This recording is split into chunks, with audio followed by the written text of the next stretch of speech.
The Radeon RX 6700 XT may not be a new or high-end GPU, and AMD's cards are generally slower in handling ray tracing compared to Nvidia. But how does this mid-range previous-gen card perform in modern-day ray traced games?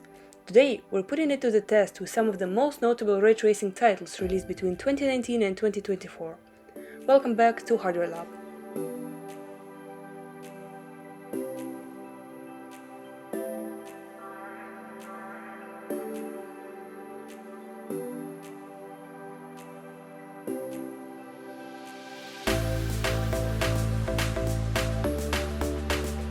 We've selected 2 to 3 games from each year between 2019 and 2024, all featuring ray tracing support. We'll break down the visual impact of RT effects and run tests on 2 settings, performance and quality. The performance preset is designed to maintain 60 FPS or higher, though some frame drops may occur in the most demanding scenes. The quality preset will target a smoother range between 40 and 60 FPS, aligning with 60Hz VRR screens that usually operate in this range. Every game will be tested at 1440p output resolution, with rendering resolutions adjusted based on each game's performance with reconstruction, so pay attention to the settings. Also, some games will only feature one preset if either achieving stable 60 is near impossible, doesn't make sense, or already achieved with everything maxed out.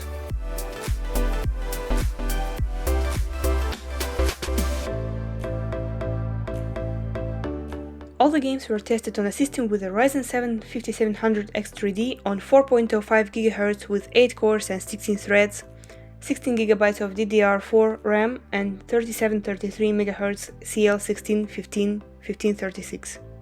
The benchmarks were captured using an M1 MacBook Air via an Elgato 4K-X capture card, ensuring no performance impact, so the recorded benchmarks fully reflect system behavior.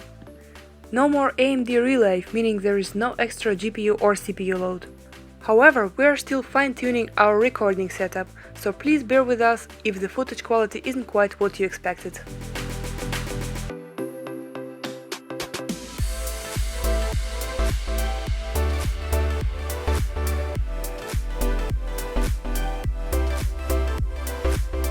Control can be played on 6700 XT with enabled basic and transparent RT reflections, even in native resolution.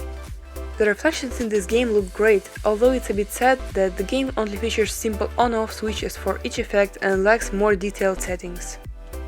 For 2019 though, it's detailed enough. The difference between performance and quality presets here is render resolution. Quality uses native, while performance uses an in-house temporal upscaling from 1080p, something close to FSR Ultra quality. Probably with upscaling, and if targeting less than 60 FPS, 6700 XT could also run the game with some additional RT effects like shadows and diffuse lighting, but we preferred a clearer image quality.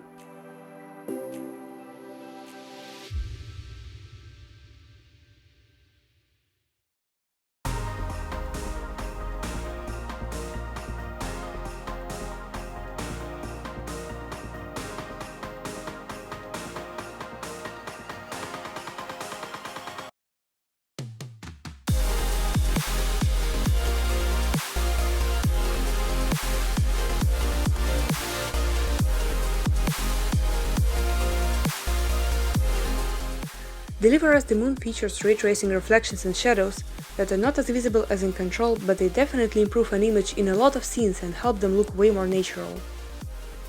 There's only one preset tested here because most of the game works just fine at over 60 FPS. However, there are some indoors way heavier than the rest of the game that drop the FPS significantly, still in the 40 to 60 range though.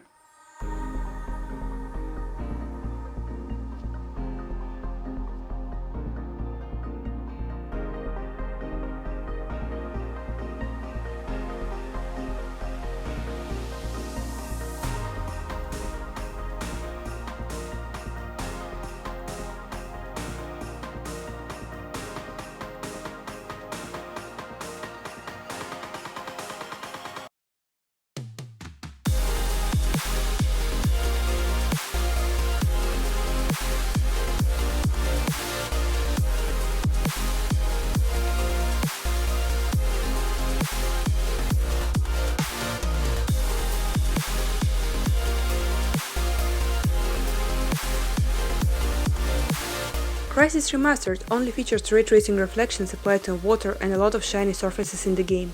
The strange thing with RT implementation in this game is that the main rendering API is DirectX 11, but of course DX11 does not support the hardware accelerated ray tracing. So in order to render RT reflections, the game calls the Vulkan API that includes Vulkan RT. This approach can lead to some frame time spikes on any system. Other than that, the game runs fine. Both performance and quality presets use the native 1440p resolution, with the difference between them being ray tracing quality.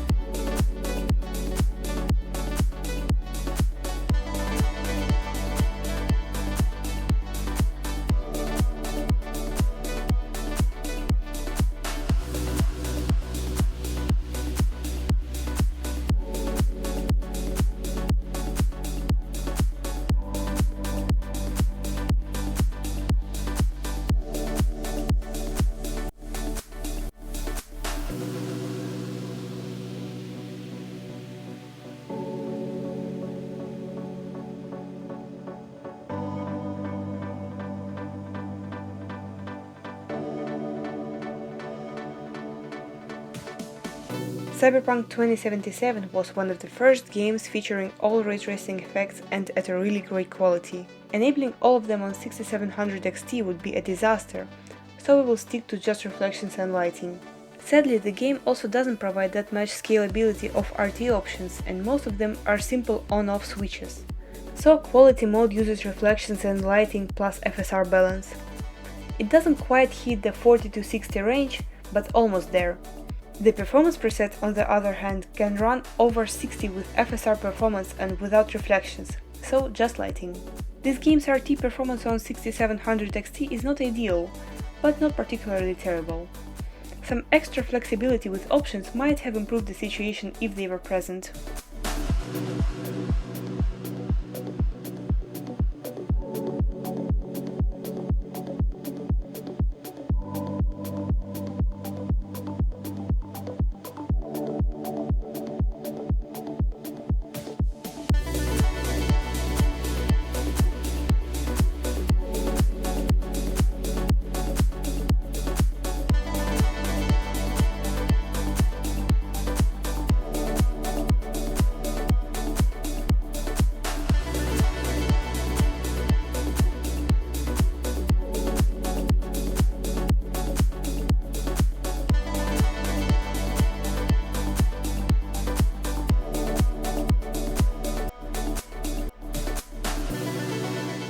Observer System Redux is a remaster of a pretty old game, but high-quality RT reflections is a very welcome addition to its visuals. Sadly, that's the only effect present in the game, but they still look great. As for performance, everything is just maxed out with RT and it runs well over 60. The game is quite simple, but it's still nice to see such a great result.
Metro Enhanced, the improved version of the older-ish game that requires ray tracing to launch and has no option to disable it. Probably this game featured the best lighting system when it was launched. Arguably, it's still one of the best today. With ultra quality, high ray tracing and full ray tracing reflections, 6700 XT can run this game in a native resolution with a solid frame rate. That's for quality preset. For performance, it uses hybrid reflections and normal RT, but still native resolution. And keep in mind, the chosen tested scene is Taiga, one of the most GPU demanding locations in the game. Surprisingly good result.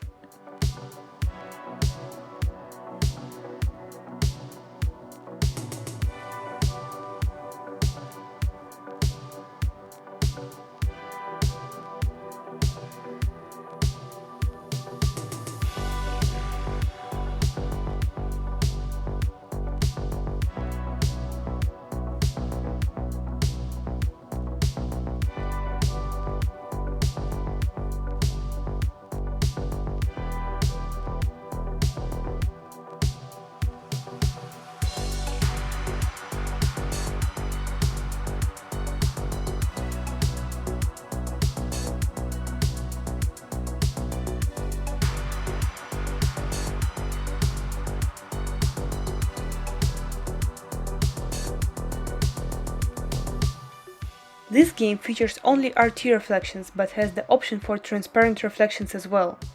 They are doing a really good job at improving tons of game scenes, and transparent reflections look especially good on curved glass surfaces.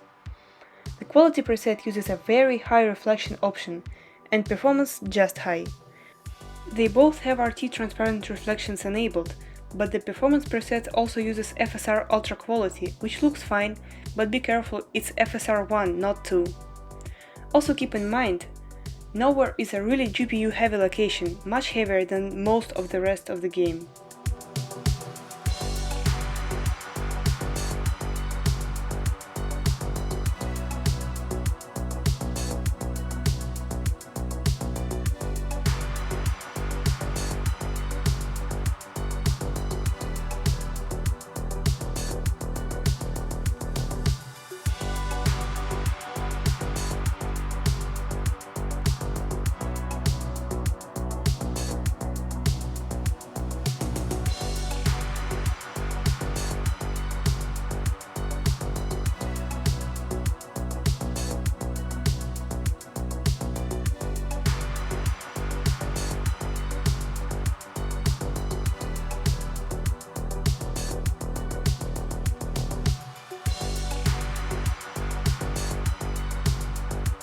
The Rift Breaker doesn't feature any RT reflections or lighting, but focuses on shadows and ambient occlusion. And their quality is really high. They are casted from all the light sources in the game, dramatically improving the night scenes. Plus, other than RT, the game is quite easy to run, so ray tracing is the main GPU load factor here.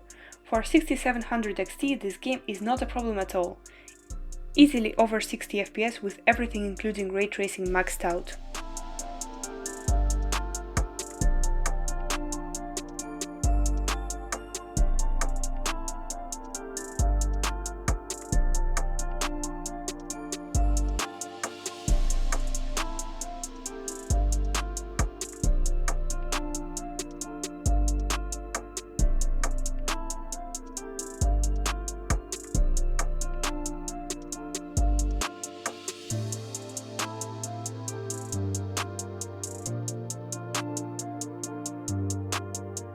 Spider-Man Miles Morales features some extremely long-distance RT reflections. They are not the best quality, but definitely the best range. In addition to that, it has an RT shadows option as well. Overall, the game visuals improve significantly from the RT application. 6700 XT can run most of the game with 60 plus FPS using high RT reflections, medium shadows and FSR quality. However, for some reason the area around Central Park tends to be more GPU demanding than everything else. We've decided not to include other modes because drops under 60 in just some places are fine in our opinion.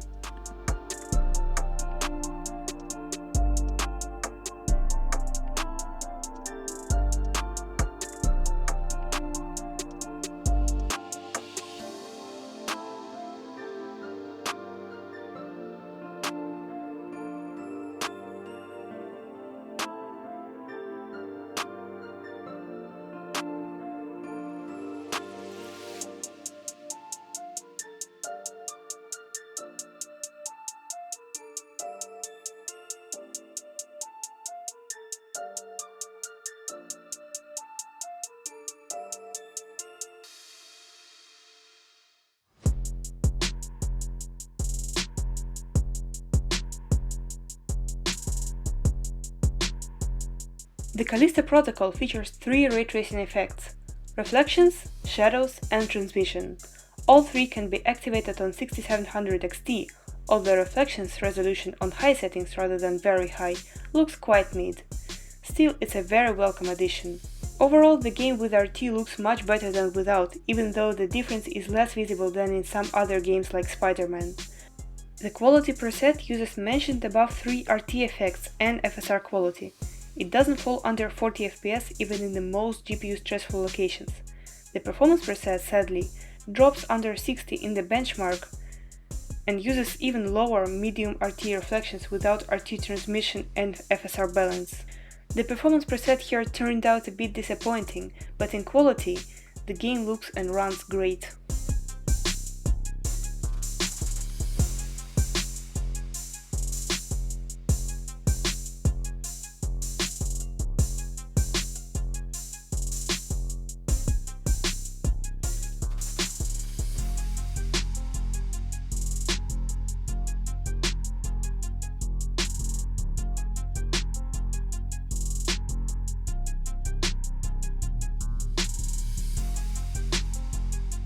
I have really mixed feelings about Witcher 3 Next Gen update, but you'll see what I mean in a bit. It's essentially a remaster of the original Witcher 3 that added RT alongside a few other improvements. In our case, we are using ray-traced GI and shadows that significantly improve the visuals in most of the scenes, making the game's lighting look way more modern and accurate. However, the game lacks a variety of flexible options and most of them are simple on-off switches. And about the performance, we were able to find the compromise options for quality and performance presets, but the performance preset uses the FSR performance option, which is a bit ridiculous considering we're mostly looking at the 2015 game. Yes, the effects are great, but I just don't understand why would you add the extremely demanding ray tracing in a 2015 game without even the option for something more optimized and lighter. It just feels extremely wrong that we have to sacrifice image quality for applying ray tracing that much in such a basic game by modern standards, and that other games that look way better overall can run way better as well on this GPU with ray tracing as well. Probably lower quality ray tracing, but hey, that's exactly what I'm asking for here.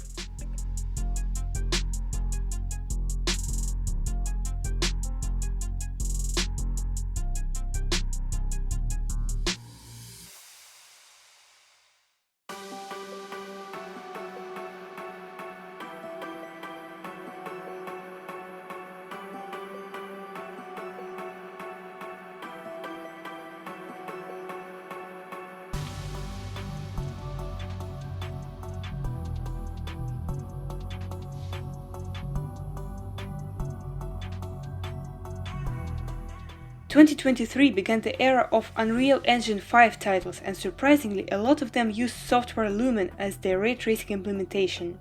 The lighting looks absolutely beautiful in Talos Principle 2, but it also has a lot of limitations in comparison to hardware-accelerated solutions. I hope that the trend of games only implementing Software Lumen won't be around for much longer. As for now, they still look good in comparison to older legacy techniques, and this particular game runs fairly well on 6700 XT. The game uses high settings with performance preset using FSR quality and quality native resolution. Yes, there are some dips below 60 with performance preset in the most demanding scene in the game, but I think it's not worth lowering the settings.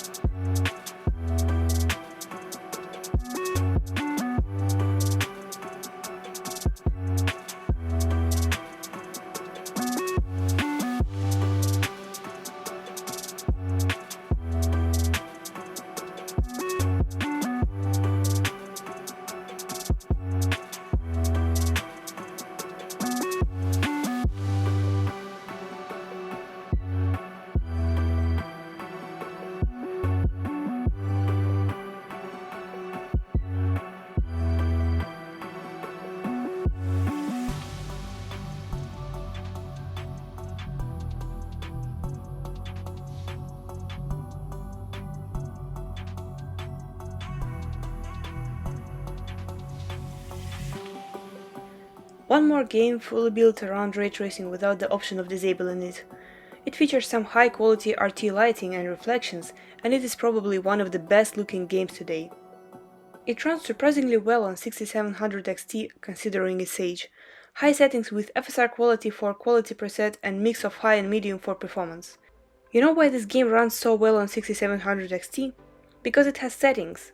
You simply can't disable RT, and Ubisoft knows that not everybody plays on 4090, so the game's ray tracing scales quite well on lower tier cards.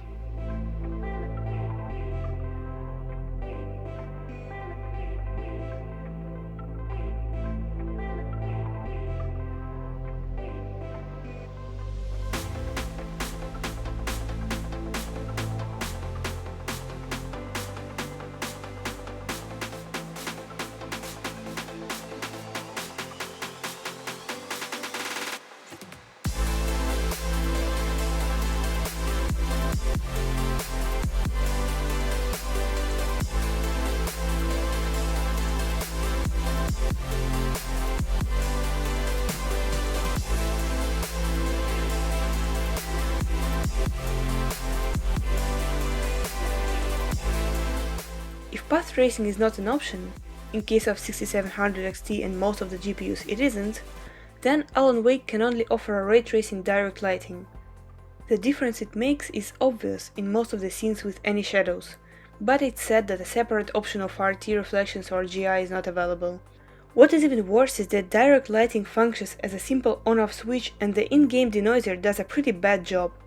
Combine it with a poor FSR2 implementation and you end up with a flickery blurred image that fails to achieve even stable 30.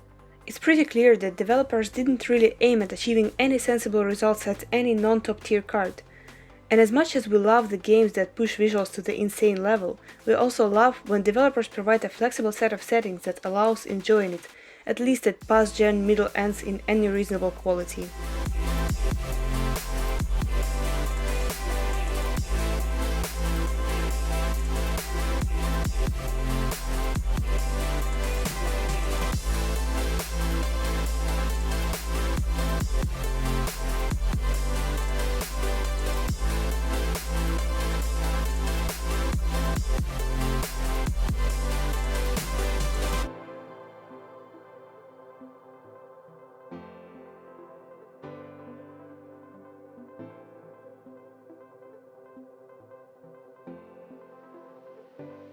Hellblade 2 is another Unreal Engine 5 title with only software-based RT implementation, so it's pretty limited in quality. Despite that, the level of visuals this game can achieve is pretty high. Ray-traced reflections and global illumination that can be disabled are visible in almost any scene. This game also runs surprisingly well, achieving over 40 FPS with FSR quality and over 60 with FSR performance.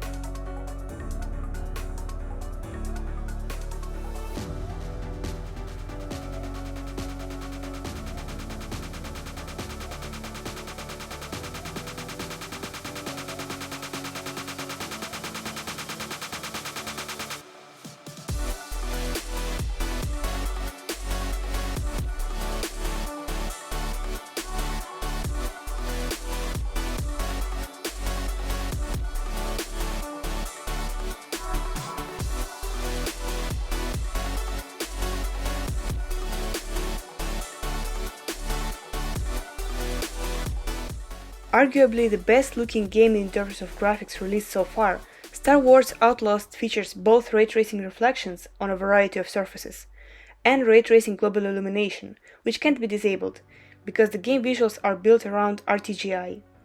Sadly, RTXDI that improves lighting and shadows even further was disabled for this test, cause in our opinion it's not worth the performance loss on 6700 XT. However, without RTXDI, the game looks and runs extremely well, with both presets not going below the FSR quality mode. Yes, we were able to achieve the 60 FPS at 1440p FSR quality in this game by tweaking flexible ray tracing settings that are available in the menu. Star Wars is the best example of what can be achieved on middle end of affordable hardware if the developer cares about adding flexible options. if one of the best looking and demanding games can be scaled to 6700 XT, that there is no legitimate reason why Alan Wake and Witcher 3 can't. I mean, that's a bold statement, and I understand that the engines are different and it can't be compared this way. All I'm trying to prove here is that any relatively new and well-configured GPU like 3060 or 6700 XT can be a good ray tracing card, and developers definitely should pay more attention to make these results achievable, by allowing more control to the players on how ray tracing effects are applied.